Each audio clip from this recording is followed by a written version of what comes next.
चालू करेंगे।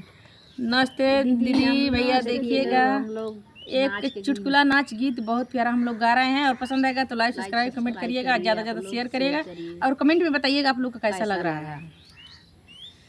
जेवना बनावत के अइली खबरिया, जेवना बनावत के अइली खबरिया, ना जाए देवो पिया के मलेटरिया, ना जाए देवो पिया के मलेटरिया। वही मलेटरिया में राइफल बंदूकिया, वही मलेटरिया में राइफल बंदूकिया, गोलियां चलाता के लचकल कमरिया, ना जाए देवो पिया के मलेटरिया, ना जाए देवो पिया के मलेटरिया। गेड़ुआ भारत के अइली खबरिया, गेड़ुआ भारत के अइली खबरिया, ना जाए देवो पिया के मलेटरिया, ना जाए देवो पिया के मलेटरिया।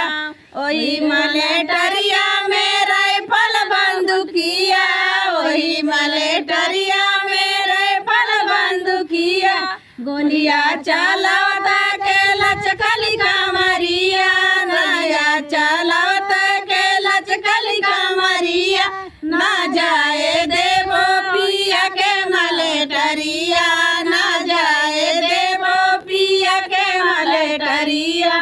बिरवा कुचावत के अइली खबरिया, बिरवा कुचावत के अइली खबरिया, ना जाए देवो पिया के मलेटरिया, ना जाए देवो पिया के मलेटरिया।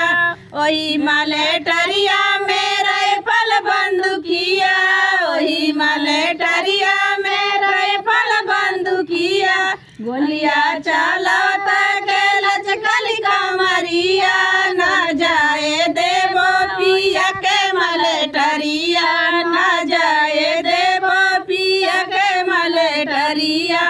सेजिया लगावत के अइली खबरिया, सेजिया लगावत के अइली खबरिया, ना जाए देवो पिया के मलेटरिया, ना जाए देवो पिया के मलेटरिया।